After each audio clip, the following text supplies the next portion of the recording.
This is the X-Zone Broadcast Network, broadcasting worldwide on broadcast affiliates and satellite program providers, including CNN Broadcast Network, Sirius Satellite Network, Star Media, Good News Radio Network, Angel Broadcast Network, Wiki Broadcast Network, and WPBN TV. For more information on the X-Zone Broadcast Network, visit us at www.xzbn.net.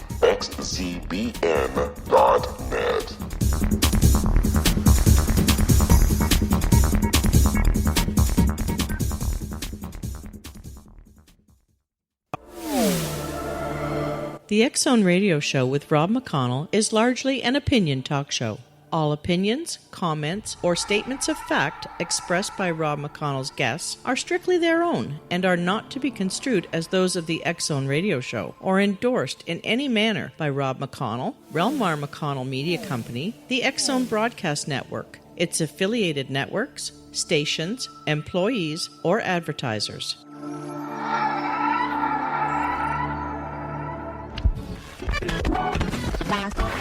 All Hit Radio.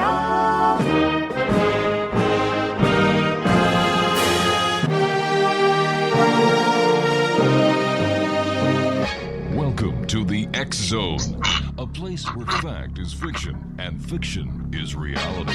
Now, here's your host, Rob McConnell.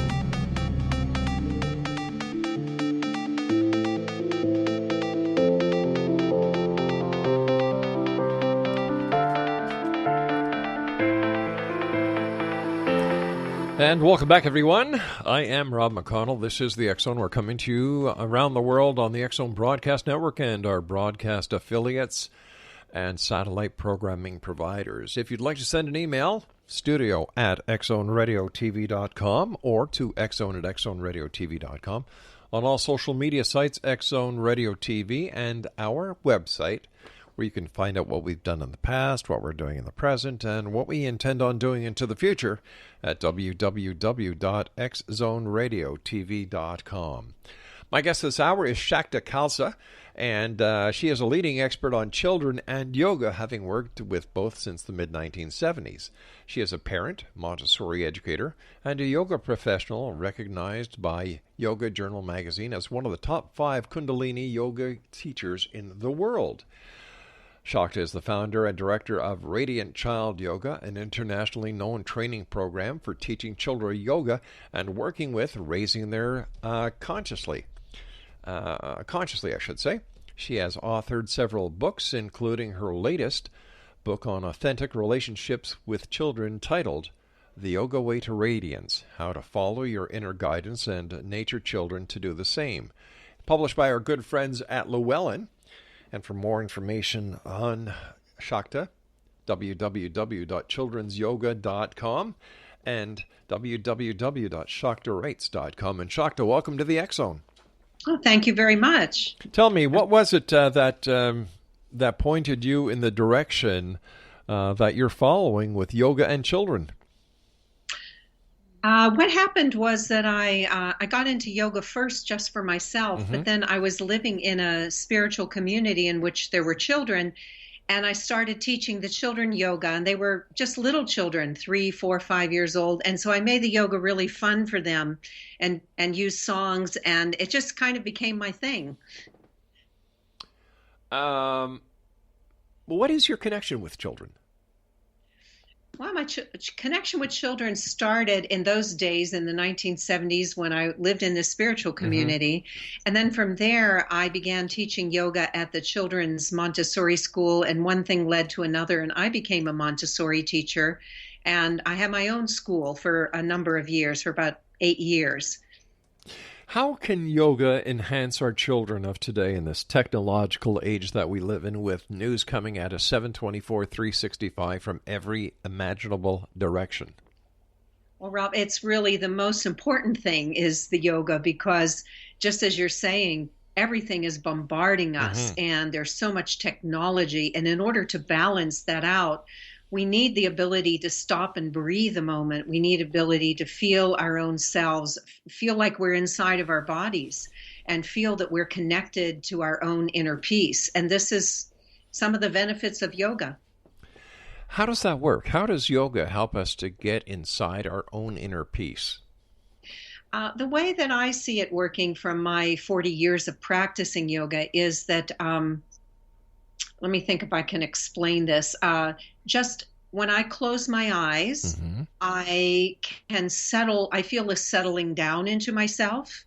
And when I breathe consciously, then I feel like this relaxation start to happen within my body. And I know that people have studied what happens when people do yoga, breathing, or meditation. And it really does help to allow even our neurotransmitters and our proprioceptors and all the places inside of our body, those little minute places, it helps them to change. There's been many studies lately on yoga and meditation and how it helps our bodies and minds to calm down, become at peace, and also helps us to feel more of our natural connection with our inner self. You know, people, when you talk to them about yoga, they think of a swami in a lotus position.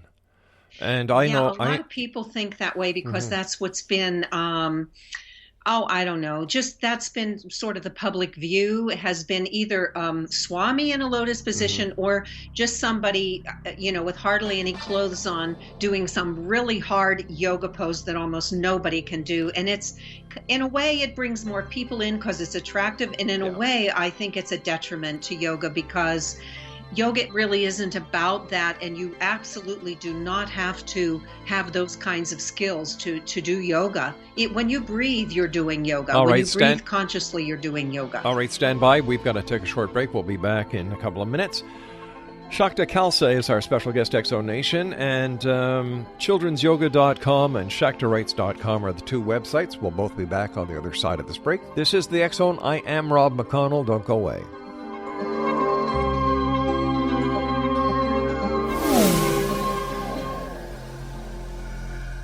This is Kevin Randall. For nearly 30 years, I have been investigating the case of the Roswell UFO. I have interviewed hundreds of people and stood on the crash site. Now in Roswell in the 21st century, I have reviewed dozens of hours of audio and videotaped interviews, examined hundreds of files that relate to the crash, and have returned to Roswell in an attempt to put all that information into the proper perspective. For the first time in Roswell in the 21st century, I have made a dispassionate reevaluation of all that material and provide a new look at what happened. This is a book that clears away all the clutter that has hidden the truth for so long, strips away the various lies that surround the case, exposes the Air Force attempts at cover-up, and found a core of solid information that tells us all where the case stands today. Roswell in the 21st century will be available in just a few weeks. For more information, please visit my website at www.kevinrandall.blogspot.com.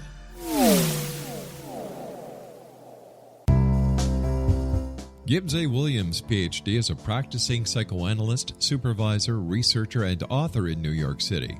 Much of his life has been dedicated to understanding nature and the uses of meaningful coincidences or synchronicities.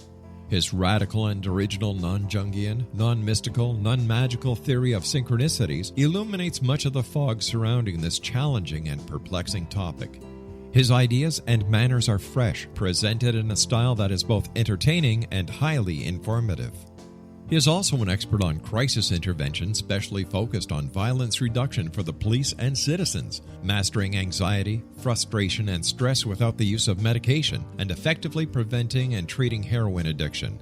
Dr. Williams can be contacted at his email address at gwwilliamsny11@aol.com or visit his website at www.drgibbswilliams.com.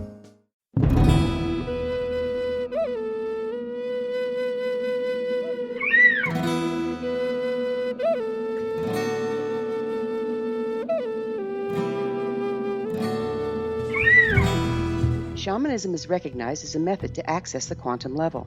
Mastery of shamanic skills puts spiritual information and healing power into your hands. Path Home Shamanic Art School, a bonded Colorado certified occupational school, has met rigorous state standards ensuring its director and instructors have the qualifications to teach the shamanic arts. Path Home offers its certification program in blocks of study. Block 1, a 5-day intensive, will be held in the beautiful mountain town of Coaldale, Colorado, October 13th through 18th. Registration deadline is September 12th.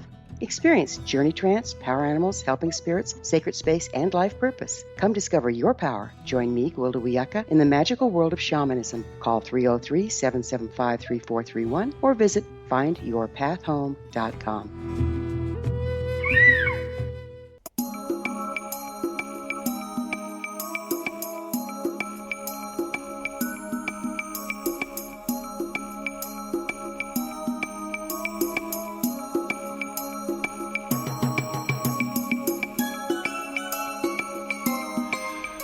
We're talking to Shakta Khalsa this hour, Exonation. We're talking about children and we're talking about yoga. Her websites are childrensyoga.com and shaktawrites.com. And she has a book coming out entitled The Yoga Way to Radiance, How to Follow Your Inner Guidance and Nature Children to Do the Same, published by our good friends at Llewellyn. When a child who has never had any experience with yoga is introduced to yoga, what is their natural reaction? Well, I guess it would depend on what age the child is. Younger children, we make it very playful, and in general, they're really delighted with it. They love it. They want to do more. Because we allow them some freedom of movement, they can make animal sounds sometimes with yoga. And then let's say you have some children that are elementary age children, then the yoga just looks a little different. It's more like holding poses and focusing, but we still make it fun for them. And we go all the way up to teenagers with kids yoga. And teenager yoga looks a lot more like adult yoga. Is there any connection, because you were saying how they freeze the poses and so on, is there any connection between Tai Chi and yoga? Only in the sense that there's concentration on both of them, movement with concentration. So you're being very present to that moment, both in Tai Chi, Qigong, and yoga. Fascinating. So how long does it take for a child to get right into the swing of yoga? And how can yoga help the child? In general, it takes almost no time at all. And if I have a class and there's a couple kids who really don't want to do it, it's fine with me if they just watch for a while or even the whole class, as long as they're not disrupting. Because a lot of times they're just absorbing it. Everybody absorbs differently. And then the benefits that the teachers and I train a lot of school teachers, therapists, parents, grandparents, caregivers of children. And the feedback I get is that it helps children to be more calm, more centered in themselves. It helps them to be able to focus on whatever school tasks they have. And in the long run, it helps children to just feel more connected to themselves, have more self-esteem, more ability to call on their own inner strength, you might say. Are there any statistics, or have there been any research studies done comparing children who participate in yoga compared to those who don't when it comes to scholastic standards or even athletic ability? I don't know about the comparison part, but there definitely have been studies done on children doing yoga and improvements within their abilities in school. I'm not familiar with anything that was like a blind study or a study with children who have not doing yoga and then children who are doing yoga. But there are many studies, and there's actually a couple of them cited in my book of how yoga improves the lives of children and their ability to do schoolwork. Can you share those with us? Well, I'd have to find them in here in the book, because I don't have that just off the top of my head. I actually turned to one of the pages. Let's see. According to two 2015 reports from the National Center for Health Statistics and the NIH, yoga was the most used body-mind practice in 2012, and they give the statistics for adults, but also 3.1% of children. So that's 1.7 million children using yoga that year. So children's yoga is growing very quickly. Then there's some other studies that I've seen out in the world where they're working with children with ADHD and autism. And someone I know personally did studies on taking heart rate of the children before they practice yoga and then after they practiced yoga. And these were children with ADHD, so they were hyperactive, basically. And it was very obvious in the graphs that their heart rate had stabilized and gone down after practicing yoga. Wow, that is phenomenal. What about the medical community? What does the medical community say about yoga? I feel like the medical community is using natural-based methods more and more. They are using meditation. There's been long-term research on meditation by Dr. Herbert Benson. It's been going on for 20, 30 years. Meditation and yoga and other natural-based practices. And I feel like there's just going to be more of this in the future because people are seeking something that will help children that isn't drugs. I can understand that, but is yoga a replacement for medical assistance? I would not call it a replacement. I would call it a complementary medicine. Okay. And there may be some situations where through diet, through yoga, a child may be able to eventually not use these, but this would be all under the care of a medical practitioner. Let me ask you, as a professional and as an expert, are you aware of anything that would be derogatory for someone to use yoga? If they thought it was religious, I could understand that. I don't view yoga as religious. I feel that you're working with your own body and brain. And if you want to think of it as your spirit being your inner self or your breath. But there are some people that don't view it that way, and I honor that too. I'm just trying to understand why anyone would associate a religious connotation with yoga. Some people get it confused with, because it comes from India originally, and some of the things, we call them yoga sounds or mantras. Some of the mantras come from India. Yeah. And so some people associate that with the Hindu religion. And I think that is where the rub comes in, perhaps. I'm not really sure about that. But the way that I always present it is that culturally, yes, yoga came from India, but there's many actual hieroglyphical or archaeological proof to show that yoga is based in a world way in more than one culture, not just India, but they found hieroglyphs of yoga practice in the Mayan culture as well as the Chinese culture of many, hundreds or I guess thousands of years ago. So the way I think of it is that yoga is a natural thing that our body can do in order to rebalance itself. And I think of it that way, and I don't think of it as something religious. Why would you say, how would yoga rebalance ourselves? That was a very interesting statement. So how does yoga work in rebalancing ourselves, and how do we knock ourselves out of balance? We knock ourselves out of balance, just as you said in the very beginning, by this high, fast-paced life that people are living where we're not really coming into our centered inner self. We're spending a lot of time just getting things done, working in the outward world, thinking about things. Thinking doesn't bring us into a state of calmness and breath and connection. And so it's something that has to be experienced. It's hard to talk about it, but when people come to a yoga class, they start to experience this peacefulness because they're really coming back to their inner self. And really, that's what I've tried to do.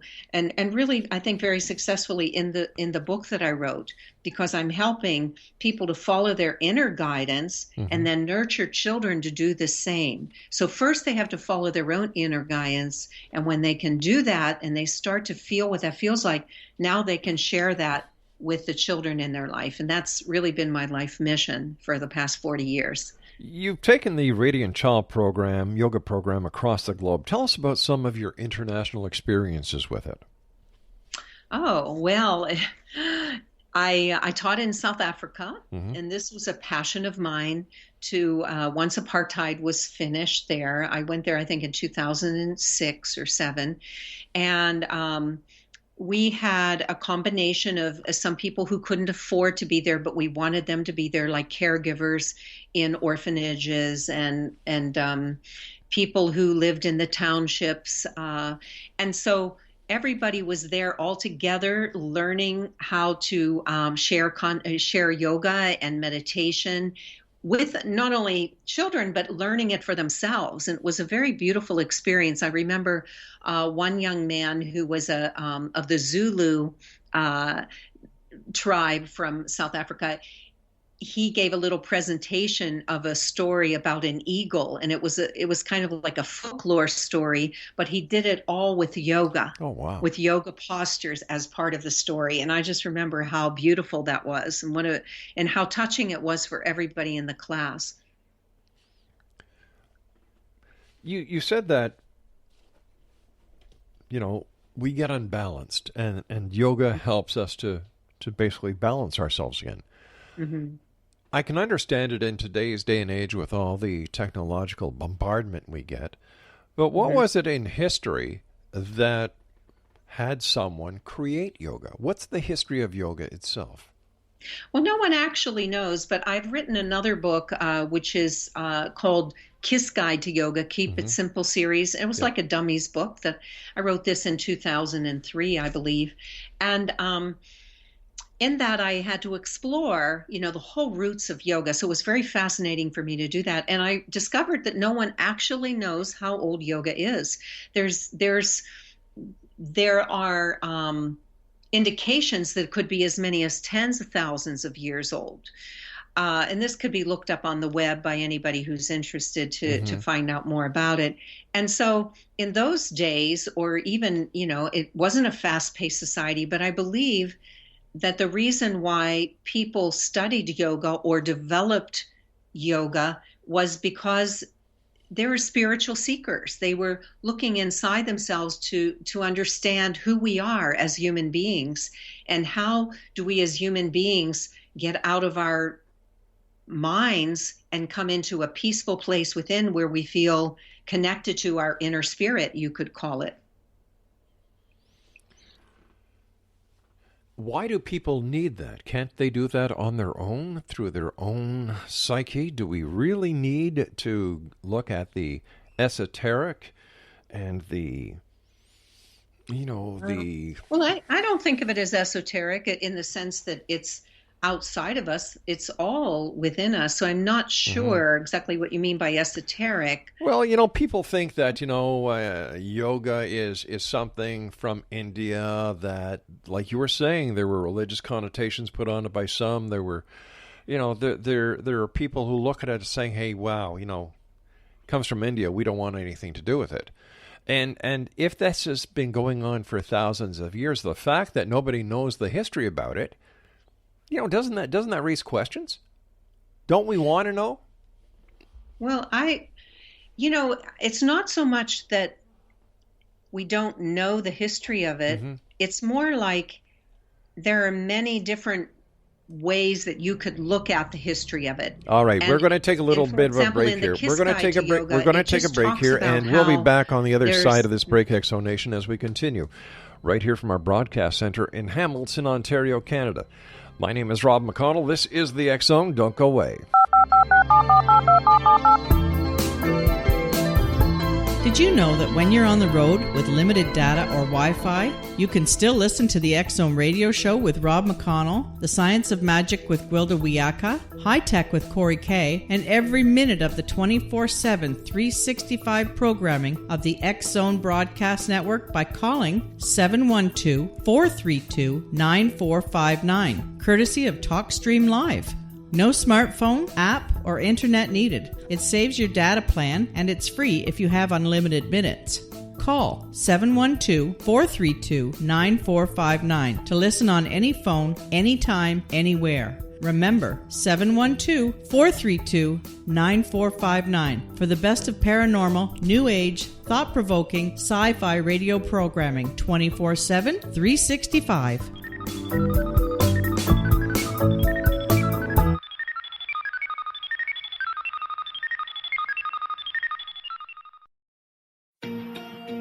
Wouldn't you love to know the secret to everything?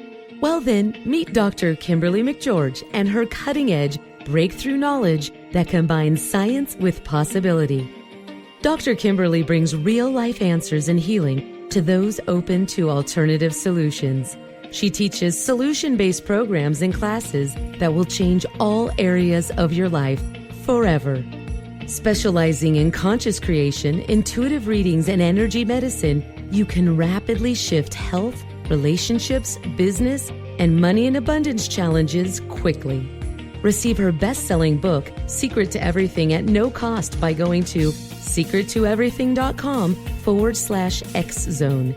That's right, transformation can start now. Just go to secrettoeverything.com/X-Zone and receive Dr. Kimberly's book for free.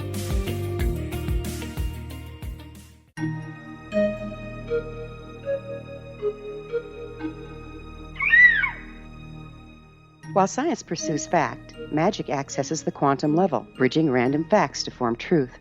As long as science and magic remain separate and polarized, the truth cannot be known. I'm Gwilda Wiyaka. Join me on the Science of Magic radio program, dedicated to unification and evolution of consciousness. During each episode, I'll be speaking with experienced and respected scientists and mystics. From astrologers to astronomers, from medical doctors to shaman, the scientific method to dowsing and intuition, we'll weave together information from seemingly divergent practices to promote unity and enlightenment. Join me, Gwilda Wiyaka, and the Science of Magic right here on the Mutual Broadcast Network. For more information, visit www.thescienceofmagic.net.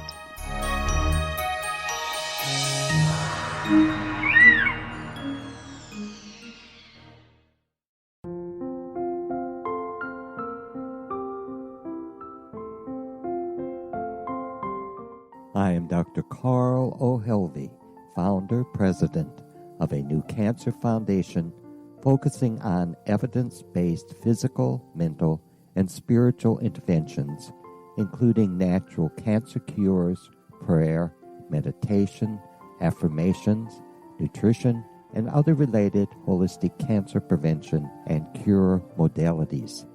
These are used in cancer education, research, and financing care. I ask for your help to continue this important work by donating at www.holisticcancerfoundation.com.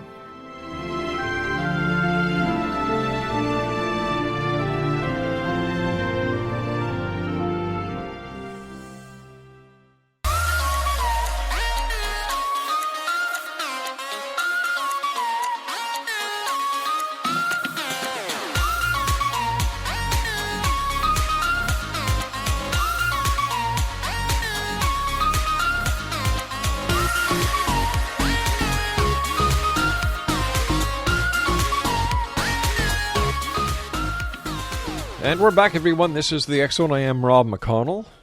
Shakta Khalsa is our special guest this hour. We're talking about yoga. She is the author of a new book out by our good friends at Llewellyn Publishing. And it is entitled The Way to Radiance, How to Follow Your Inner Guidance and Nurture Children to Do the Same. Website is www.childrensyoga.com and www.shaktawrites.com. Based on your experience, are little ladies or little gentlemen more adaptable to yoga? Well, I would say that younger children that are girls generally get into it right away. Mm-hmm. And for boys, we make it a little more boy-like. For example, I made some yoga warrior cards in which robots are doing yoga, and they really like those. So, yeah, I adapt it, and I think that that's really an important thing to do. Is just, you need to be able to be flexible, sure, in your mind and in your creativity when it comes to children. Now, who else can benefit from the ideas in your book? I wrote the book not just for parents. I wrote it for teachers, therapists, caregivers, grandparents, nannies, anyone who has relationships with children, who works with children every day or lives with children. And I just feel that it's such an important subject because the more connected we feel to our true self, our inner self, our, as we've been talking about that, we're feeling peaceful in ourselves, then that translates to the children because they're just like little antenna who pick up everything in their environment. What kind of future do you envision if people take the advice in your book to heart? I envision a world with a lot more peace in it. Why? Because these are peaceful methods. These are ways of finding out who you are from the inside and living in that happier, connected, peaceful self. So it would naturally translate into a more peaceful world. But philosophies, both religious and non, have been practicing this, trying to accomplish this for thousands and thousands of years. Why do you think your method will succeed where every other method has failed? Oh, I don't think that way. I think this is just another seed planting, just like there's many, many seed plantings.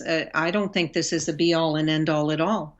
It just is a way that works. It's been, there's at least 15 stories in there of students of mine, or they're my own stories, of people who have been working this way with themselves and with children. And the stories are really beautiful, and they just show how change can happen for the better.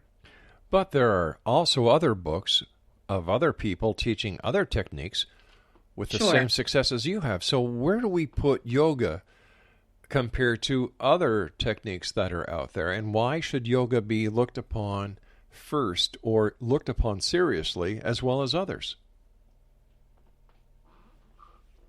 I am not comparing them to others. I believe that others have valuable tools too. Okay. It's kind of like that story of the blind people who touch the elephant, and one of them says the elephant is like a rope and because they're touching the tail, and another one says it's like a fan because it's touching the ear. There's some way for everybody, and there's many, many different ways. So I'm not saying this way is better or worse or anything. I'm just saying this is a seed we're planting for the future, and there's many, many seeds being planted, of which I'm very grateful. Speaking about planting, what do you think about the new children with special abilities? Are you talking about children perhaps with autism or on the autism spectrum? No, I'm talking about children that are being called indigo children, children who are being born with exceptional abilities. I see those as being something that we all have, but that we haven't really been able to develop, or for some reason, the children coming in now are just able to express those gifts more. And I think it's wonderful. And I also feel that those children really need the ability for someone to parent them or be their teacher who's very tuned into themselves as well. Could you describe what your perception of the ideal relationship between parents and children should be? Well, I have some examples of that in my book. I'll just call on one that I just thought of just now, and that is, just imagine a scenario in which mom's driving the car, and the child, a 4-year-old child's in the back seat, and they're on a highway, and then a car cuts mom off, and mom gets very, very upset, and begins to swear, and then says to the child notices something's wrong. What's wrong, mommy? Oh, nothing, everything's fine. Now, in that scenario, the mom thinks that she's protecting the child, but from the child's point of view, the child's antenna could tell that something was wrong, but the mom is denying it. So from that scenario, the child could either feel, number one, I must not be reading this right. My intuition isn't reading this right. They won't say that or think that out loud, but this more and more of those kind of situations can cause that to happen. Or they will trust that the adult is telling the truth, and then they won't be following their own inner guidance, which told them something was wrong. Now, let's take the scenario again. Mom's driving the car. A car comes over into the lane. The mom gets upset. She swears. She's afraid. She's shaken up. The child says, Mom, what happened? And she says, that car cut me off. I got really scared, and now I'm just calming myself down. She's being honest with the child. She's saying, I'm going to take some deep breaths here. Do you want to do that with me? And now the child learned two things. My mom tells the truth, and there's things that we can do when we get upset. One of them is breathing. So there's a little scenario for you that's actually from my book. And it's a way of showing that there are different ways to handle situations. And to me, that's the more yoga way. You could call it something else. You don't have to call it yoga. But that, to me, is the more yoga way of handling that. It's honest, but it also has some technique or tools to help bring us back to center. Does yoga cross a line from being a discipline to actually investigating or looking into child psychology? Because what you were mentioning about the car and how the parent should relate to the child, that, in my opinion, is child psychology. And I'm just trying to figure out how that relates to yoga. To me, it's not child psychology. To me, it is, and I haven't studied child psychology, but just innately, it feels to me that what happened in that situation was energetically, the mom was upset and she wasn't honest in that communication to the child, but the child could feel it. So in the second scenario, she was honest with the child, and she took it a step further and said, here's something that I'm going to do to help myself. And if you want to do it with me, you can. And it leaves it open-ended. So if you could call that child psychology, but to me it isn't. It relates more to a yoga way of thinking, because that's been my path for the past 40 years. How has yoga affected your own children? Well, I have only one son, and he's 24. And I would say that he is a person who knows how he can go off in different directions, and that's just who he is, and he can find his own way back. And what I find with him is that he is able to come back to center within himself and be honest within himself. And eventually, even if he's angry or something about something, eventually he will express that. So I have found that growing up with yoga has helped him in the way of just helping him to be more clearly connected or aligned with who he feels himself to be from the inside. In the example you gave of the child in the car with her mother, or his mother, the child was 4 years old. Does the child at 4 years old actually have the ability to understand what the mother is trying to get across? Whether it is frustration, whether it is fear, the mother's adrenaline is probably pumping. She's excited, traffic and everything. So does the child at 4 years old really understand what is going on? I believe that they do, because of my experience with them. They may not understand it on a conscious level, but they feel the energy of it. They feel, you could call it a vibration, energy. They get the feeling of it.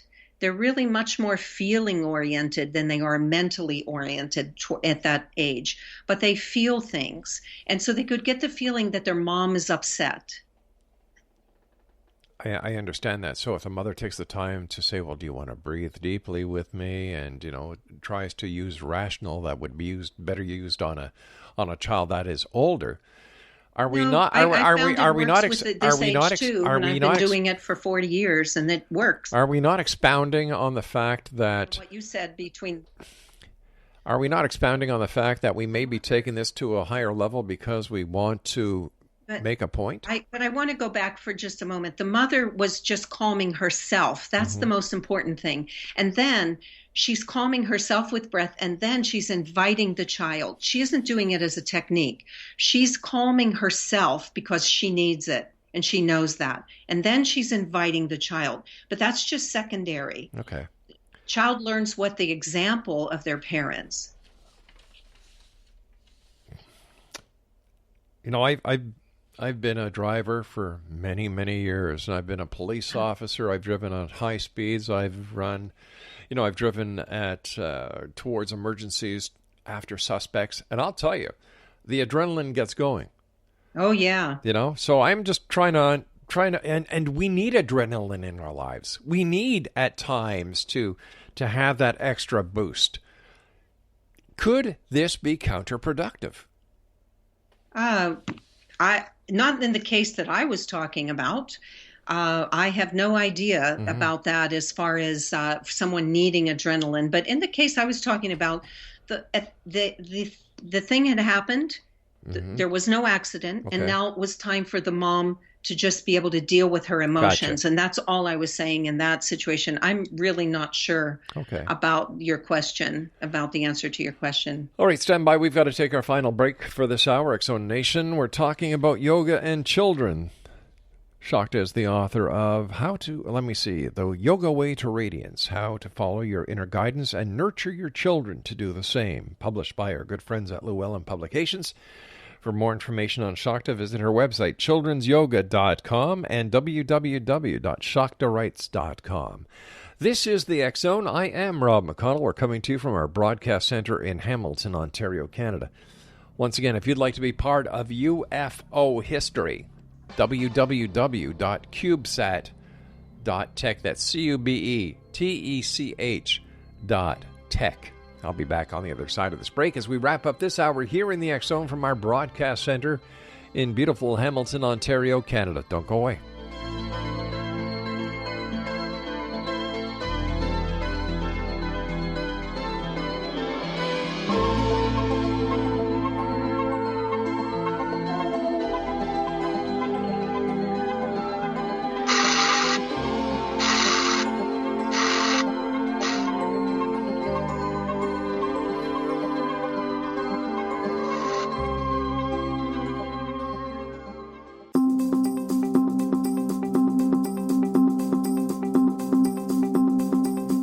As host of Dialogue with Divinity, I am thrilled to join the X-Zone Broadcast Network and their growing number of affiliates. My quest for a connection to the divine ignited my successful career path as an international spiritual counselor for over 40 years, an author of 4 books, and well-known metaphysical educator. My clients call me their spiritual mama. So my job is to offer you a radio show to help you grow spiritually with wisdom and get specific tools from guests who are experts in their field. Tune in to Dialogue with Divinity and be part of the conversation with Spirit. My goal, your happy soul. For more information, please visit my website at johannacarroll.com.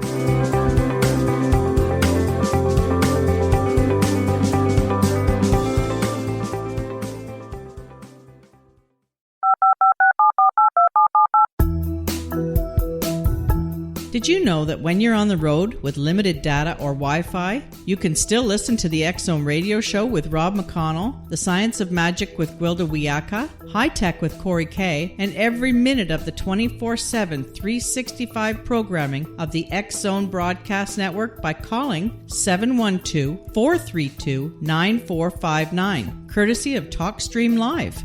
No smartphone, app, or internet needed. It saves your data plan, and it's free if you have unlimited minutes.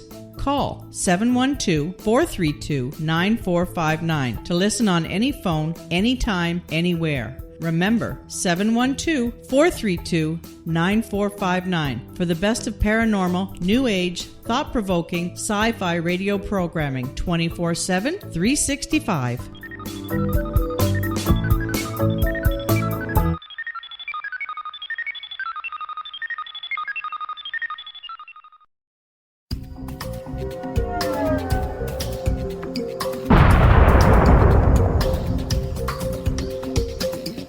Coming soon to the X-Zone Broadcast Network is A Different Perspective with me, Kevin Randall, as your host.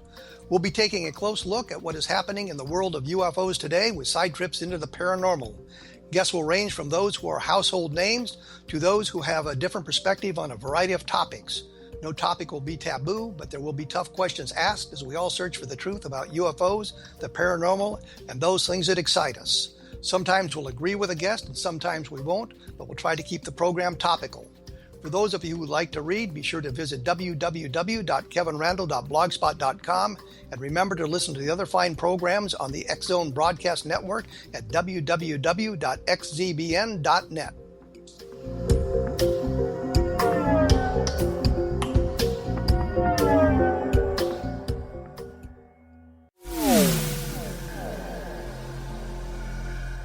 This is Kevin Randall.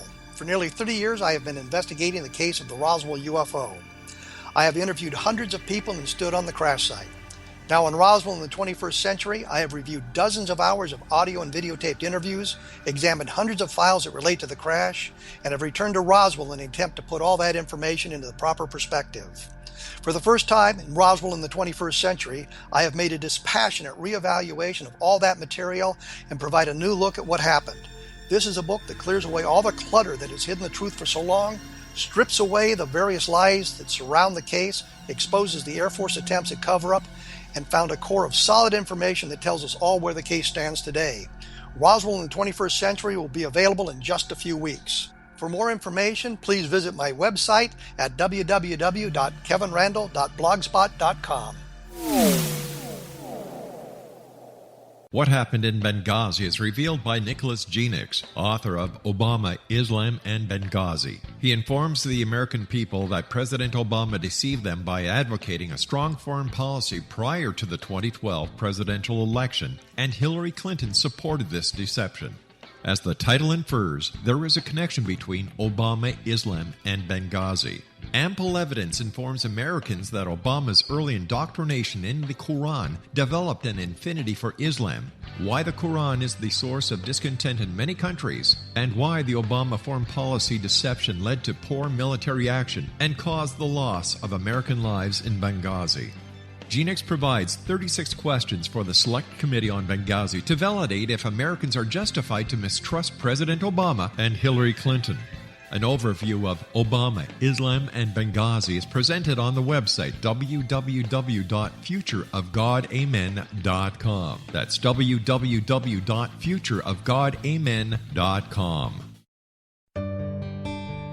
Afterlife expert Roberta Grimes was the first one to say that dying can be fun. Now her best-selling book, The Fun of Dying, is available in stores worldwide.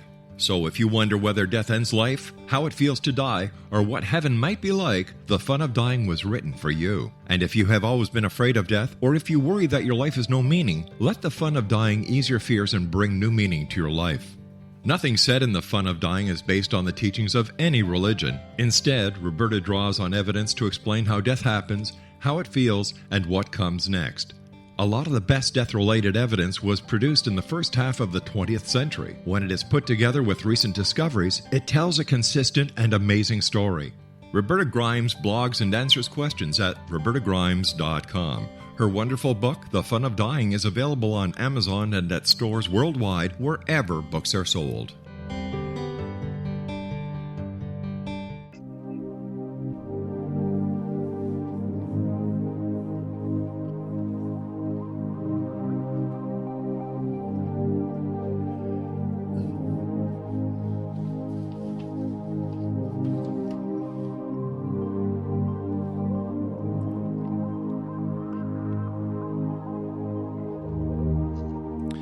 Exonation, Shakta Khalsa is our special guest of this hour, www.childrensyoga.com and shaktawrites.com. She's the author of The Yoga Way to Radiance, How to Follow Your Inner Guidance and Nurture Children to Do the Same. It's published by our good friends at Llewellyn.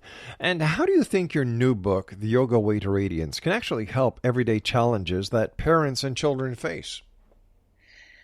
Well, within the book, there are some different techniques that they can do on the spot that have to do with just being able to be okay, for example, with what's happening right in the moment, to allow their own feelings and then let that show them how it moves into something that feels better.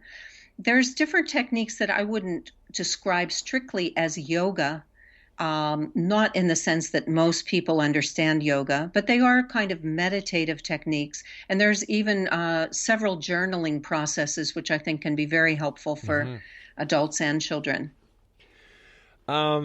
Should children, is there any age limit when a child or a young adult should do meditation? Are there any limits to meditation? Well, with younger children, our meditations are very playful and simple. They might just do something like make a balloon with their arms and breathe in and bring their arms down. They might sing a song, a little yoga song that we have with affirmations in it. And then as they get older, say preteens and teens, they could probably sit for, we usually start, at least in when I'm working with kids, like with preteens, I might start with just 3 or 4 minutes of breathing, or we do interesting, fun things like holding a feather and blowing on a feather. So they start to tune into their breath more. And then with teenagers, I would do a little bit longer, maybe 7 minutes to start. Is yoga something that you have to continuously practice? No. I think having a steady practice of yoga is helpful, especially in the beginning, let's say for a few years. But what I found in my own life is that I feel like I understand how to stay connected to that consciousness or that awareness through the practice of yoga. And I think you can find it anyway, like even just walking in a meditative way, going for a walk in nature can be your meditation. So I don't think of yoga as in a hard and fast way that it has to look a certain way. It's more a state of being than anything. That's rather interesting. How would you suggest people introduce themselves to yoga? Like, we've got people listening around the world tonight that may be learning about yoga for the first time, and something you've said kind of triggered something in them. So how can people learn about yoga? Are there, for example, with karate and judo and tai chi, there are places where you can go in your neighborhood to find out more. Sure. Are these places available for yoga? That it's important to try a class, see how you like it. If it wasn't for you, then try a different one and see, because there's so many different styles. The style that I teach is called Kundalini Yoga. It has a lot more movement to it. We don't hold postures as long, and you don't need as much flexibility for Kundalini Yoga. But one person might be really attracted to holding postures, and another one might be more attracted to movement. So I would just suggest they shop around. Shop around? Yeah. You surprised me when you didn't say buy my book. Okay, buy my book. We've got a few minutes left. What would you like to tell the listening audience about yoga? This is a time I give you, the guest, to make your point on why people should, develop or go into yoga, look at yoga, and how yoga can be an asset to their health, to their lives, and enrich them. Well, in combination with a healthy lifestyle, like eating healthy, organic, more plant-based, I believe that yoga is one of the other methods, among many, and it's not the only way for sure, that can help you to feel your own inner happiness, your own connection to who you are from the inside, that kind of pure spirit that you are, that you came in with. And when you look at babies and you see the light in their eyes, well, we all came in that way, and we all have that potential again. And I feel that yoga is one of the ways that has helped me in the past 40 years to just kind of reclaim that part of myself. And so, as I said, it's not the only way at all, but it is a very good way, and it's natural. It's not using drugs. It doesn't have side effects. It's just a natural way of helping yourself to feel better, both physically, mentally, and then connecting to who you are from the inside. And if you want to call that your spirit, you want to call it your inner self, you don't have to call it anything. It doesn't even matter. Just being able to be more truly who you are and be happier. That's why I think yoga is good for our society and good for the world. And at the same time, I'm not fanatical about it. I think there's many, many ways that can help you to feel all these same connections that I'm just saying. In the book that I wrote, The Yoga Way to Radiance, there's many techniques in there, many different ways, many opportunities and offerings. It's not just all yoga per se at all. So has yoga enhanced your spirituality? Oh, yes. How? How so? How has yoga enhanced your spirituality, and to what just as I said, my spirituality is what I think of as my true natural self. And I feel more and more in touch with that as the years go by. And whether or not I practice yoga, let's say when I get up tomorrow morning, I might just sit quietly. I might pet my dog. I might go for a walk. But because of the yoga and the many years of yoga, it has helped me to understand how to get back to that place of my natural self. So whether or not I actually practice some postures or exercises or meditation, formal meditation, I still can do that. I can feel what that feels like for me. But how do you know when you're back to your natural self? It just feels good. I feel what it feels like. It feels true and good. It's very hard to describe because it's different for every person. But as an author, how do you relate this to your readers? I do it through examples and stories. There's quite a lot of wonderful stories. These are all real, authentic stories that happen to people. And I feel like the stories really kind of solidify the teachings that are in the book. Can you give us one quick example? We've got about 3 minutes. Oh, okay. All right. There is a story in there where I was asked by a woman who couldn't come to my training when I was traveling around. I was in Texas, but she asked if she could come to my hotel room and bring her 3-year-old son, who she thought probably had autism. So she brought her son to my hotel room. He came in, he made a beeline for the air conditioner, and he was very oriented toward machines, and he just wanted to play with the machine. His mother wanted him to do yoga. I'm putting that in quotes, yoga. So I sat down with his mother, and we did a couple fun songs with movements. He paid absolutely no attention to me or to what we were doing. And then he went over to the kitchenette, and he was rolling the top drawer with the silverware back and forth, and he was looking inside the drawer as he was doing it. His mother was talking to me. She wanted me to help her son do yoga, but what I saw was I had to go into his world. I sincerely wanted to know what was so fascinating about that drawer. And I got down on his level, and I looked at that drawer, and I saw the wheel turning and how it was in the groove. And at the exact moment that I was really seeing it, as he was seeing it in the moment right there, he turned to me and smiled. And I knew that we had made a connection. Now, I didn't try to make him do yoga after that. I just said to his mother, it's the more important that you go into his world and he feels good about who he is. That's the best yoga you can do with him right now. And that's perfect. And then if he wants to join you in something when he feels that connection because you've made the connection with him, then fine. But don't try to force him into yoga. Go into his world. Ask for an invitation into his world. Let me ask you one quick question. Why would somebody with an autistic child bring the child to you who is not a qualified professional, but somebody who writes about yoga? I don't understand that. I don't know how to answer your question. People are looking for many different ways of helping their child. It doesn't mean I was a replacement for his doctor.